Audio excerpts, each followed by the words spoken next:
In today's video, we're going to take a look at what is new in the latest firmware update for the DJI Mavic Air 2. Stick around.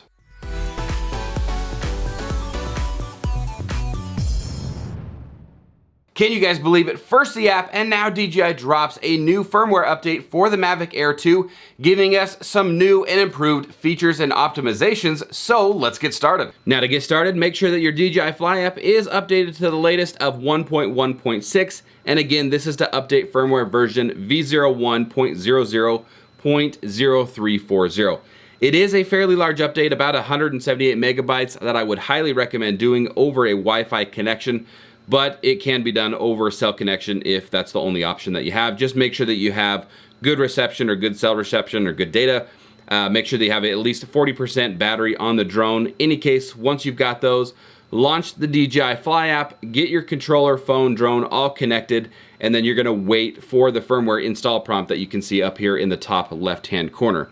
Now, if you want a little bit more information, you can just tap on the words, the title, and it's gonna open up a box of all of the information, all of the additions with this firmware update. You can tap update from here, or if we hit the X, you can tap on install, and it's gonna say downloading the Mavic Air 2 update.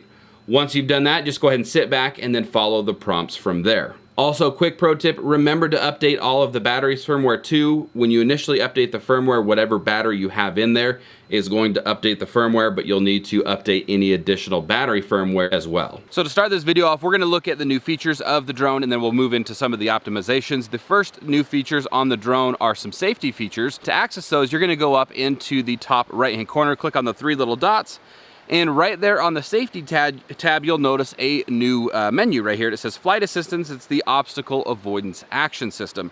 You've got a few different options. Now, these options do change depending on what mode you're in. Right now, I'm in normal mode, and we have bypass, brake, and off. The explanations are pretty self-explanatory. Bypass, you can see, is it's gonna do its best to avoid or go around that obstacle. Brake is it's going to stop and hover.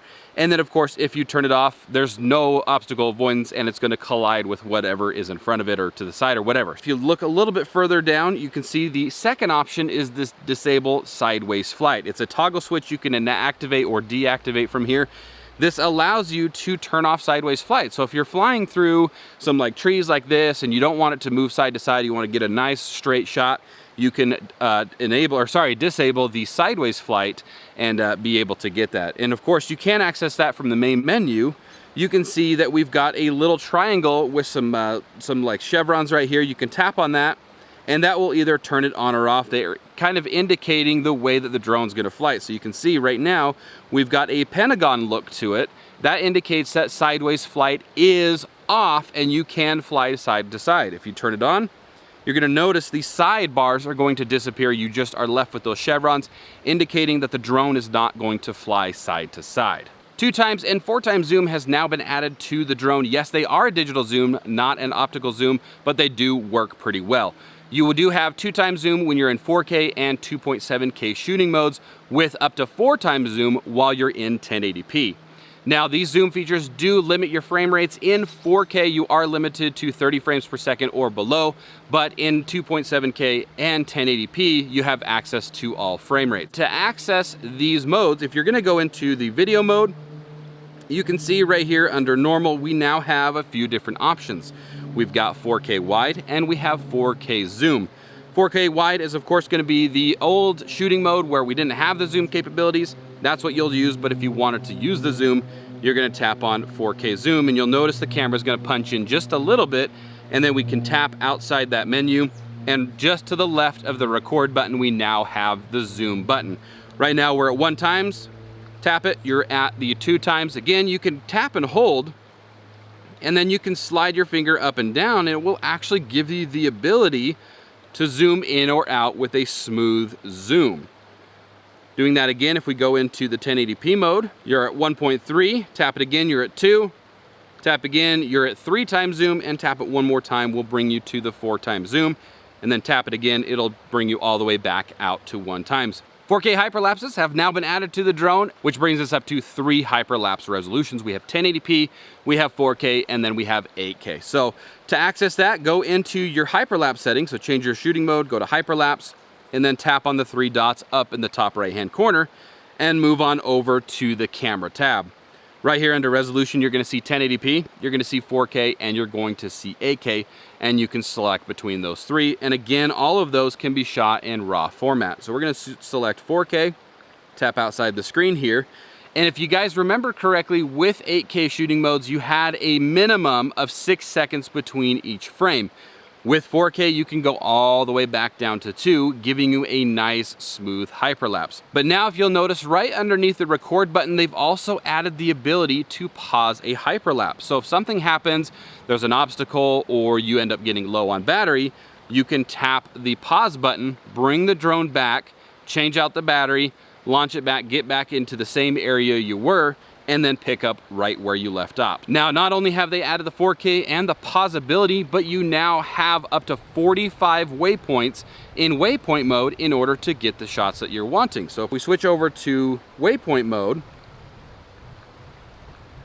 we still have the very similar menu like we had before. You can set your waypoints here. We'll just set a couple up.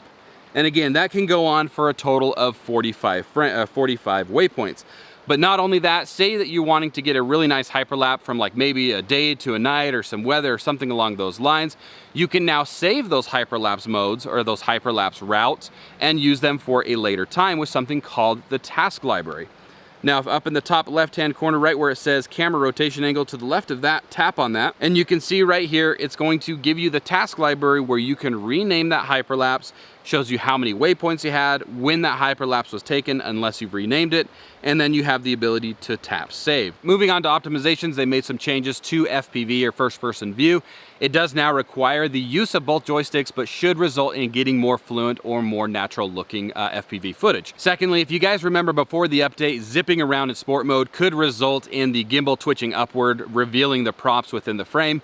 They made some changes to the attitude control and should allow the gimbal to operate more smoothly. And then finally, active track should perform better when tracking vehicles at low altitude. So there you have it, some major upgrades and enhancements for the Mavic Air 2. Now this next part is definitely some speculation, but do you guys remember when they upgraded the app and also the firmware on the Mavic Mini? Do you guys remember what happened just a few months later? That's right, they announced the Mavic Air 2. Again, that's all speculation, but hopefully now with these major updates, we may be able to see something on the horizon, maybe the Mavic 3, maybe something else. But again, that's all speculation and we'll just have to wait and see. Anyways, guys, that is going to wrap it up for this drone video. Thank you guys all so much for watching. Let me know how you guys feel about this update. Leave your answers in the comments below. If you like this video, if you got something out of it, be sure to give it a like, a share, sub to the channel if you like the content here, and of course, ring that bell so you guys don't miss out on any type of future content. And we will see you on the next one. Peace.